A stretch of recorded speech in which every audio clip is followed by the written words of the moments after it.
My name is Claire Morgan. I'm 32 years old, and the night my pregnant younger sister invited both families to dinner, I thought the worst thing we would have to deal with was another rude comment from her mother-in-law. I was wrong. Before that dinner ended, her mother-in-law had used my sister's own celebration to mock her marriage. The family's favorite son had walked away from the table, and I had exposed a secret he had been hiding from his parents for more than a year. Then I showed them the messages he had been sending me. And somehow, after all of that, my pregnant sister was still one of the people his family blamed. My younger sister, Hannah, is 30. She and her husband, Daniel, are close in age and have been together for more than a decade. Hannah was pregnant again, and while she was back in her mother's hometown, she arranged a family dinner to celebrate.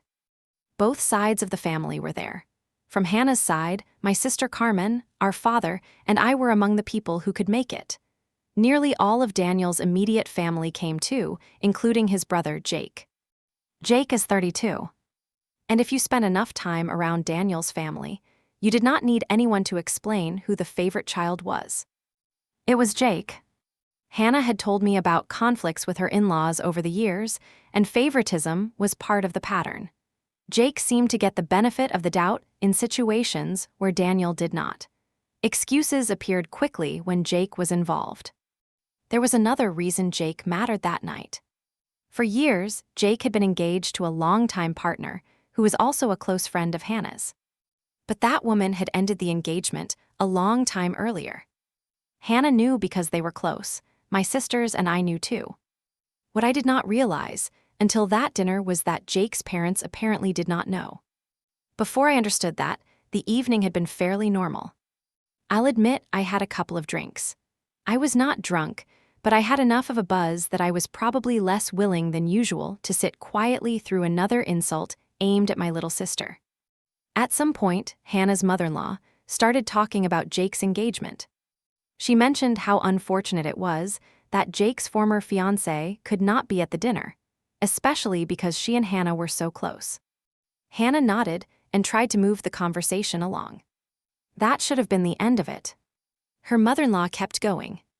She shifted from Jake's engagement to Hannah and Daniel's marriage. Hannah and Daniel had eloped. They were married, but her mother-in-law used that decision as another comparison between her sons. She started talking about how Hannah and Daniel had not had what she considered a proper wedding. Then she said she hoped at least one of her children would eventually give the family that proper wedding. And the child she was talking about was Jake. I looked at Hannah. She was trying to keep the peace. Her own mother looked ready to respond, but I spoke first. I said something close to, I think eloping can be more romantic and intimate. At least Hannah and Daniel actually got married instead of lying to everyone. The table went completely quiet. Jake stood up and left. His mother looked confused. She wanted to know what I meant. That was when I realized she genuinely seemed to believe Jake was still engaged. I told her the truth. Jake's former fiancé had ended the engagement more than a year earlier. Hannah had known, but she had been giving Jake the chance to tell his own parents himself. Daniel confirmed it. He told his parents the breakup was real, and that he had assumed his brother would eventually tell them on his own time. Now his mother was no longer talking about Hannah's elopement. She was trying to understand how the son she had just been praising for his future, proper wedding, had allowed his parents to believe in an engagement that no longer existed. For one second, I thought the comparison was finally over. I thought maybe her mother-in-law would look back at the woman she had just embarrassed at the dinner table and realize how unfair the whole speech had been. Instead, the excuses started. The in-laws defended Jake. They said he had not really done anything wrong. They talked about how embarrassed he must have been. At one point, the defense was basically that Jake was such a shy boy. A shy boy. He was 32 years old. He had kept a broken engagement from his parents for more than a year, while allowing his mother to praise that non-existent engagement at the expense of his brother's actual marriage. And they were worried that he was embarrassed. That was the moment my patience disappeared. Because I knew something else about Jake that his mother did not. After his relationship with Susie ended, Jake started interacting with me online more often. At first, it was likes and ordinary messages. Then the messages became inappropriate. He asked sexual questions. He tried to get more direct contact information from me. I ignored most of it. At the time, I brushed some of it off as stupid behavior from a grown man who had probably been drinking and was handling his breakup badly. I did not turn it into a family confrontation. I did not call his mother. I did not make it Hannah's problem. I kept the messages, but I stayed quiet. And there I was at that dinner, listening to Jake's parents tell everyone that their 32-year-old son had done nothing wrong and was simply too shy and embarrassed to tell them the truth. So I took out my phone. If you had been sitting at that table, would you have stopped after exposing the breakup, or would you have shown his family exactly what their shy boy had been doing while they defended him? Tell me in the comments, because that was the point where I stopped trying to protect the peace. I opened the messages. I did not need to read every word aloud. The messages spoke for themselves. I showed the table enough for everyone to understand the kind of questions Jake had been sending me and how inappropriate the conversations had become. Then my sister Carmen spoke. Jake had been messaging her too. That changed the room all over again. It was no longer possible to frame what had happened with me as one misunderstood conversation. Two sisters from the same family were now saying the same grown man had been contacting them inappropriately. Our father was furious about the way Jake had been speaking to his daughters. But even Dad thought I had crossed a line by exposing all of it at a dinner with so much of Hannah's family and so many of her in-laws sitting there. That mattered to me, because this was not one of those situations where every person around me immediately said I was right and cheered. There was a real question hanging over the evening. Had I defended my sister, or had I made her life harder? Jake never came back to the dinner table. His mother left early. Not because she wanted to apologize to Hannah for using her marriage as an insult.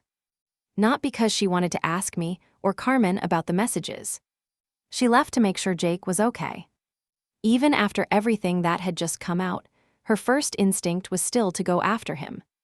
Hannah told me she understood why I had spoken. She said the truth needed to come out eventually. But I could also tell she was stressed. And that was the part that bothered me after everyone started going home. It had been her dinner. She was pregnant. She already had enough tension with her in-laws. I had wanted to stop someone from humiliating my little sister. Instead, I had also handed her family a conflict that was going to continue long after the plates were cleared. The fallout started quickly. Daniel's family was angry that Hannah and Daniel had known about the broken engagement and had not told them. They said the two of them had allowed the family to look foolish. Think about that for a second. Jake had been the one whose engagement ended. Jake had been the one who did not tell his own parents.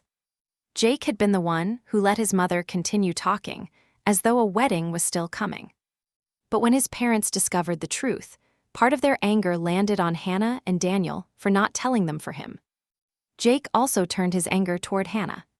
He blamed her for running her mouth. He called me names through messages to her and acted as though Hannah had created the situation. Daniel stepped in to protect his wife from as much of that pressure as he could. But Hannah still saw it.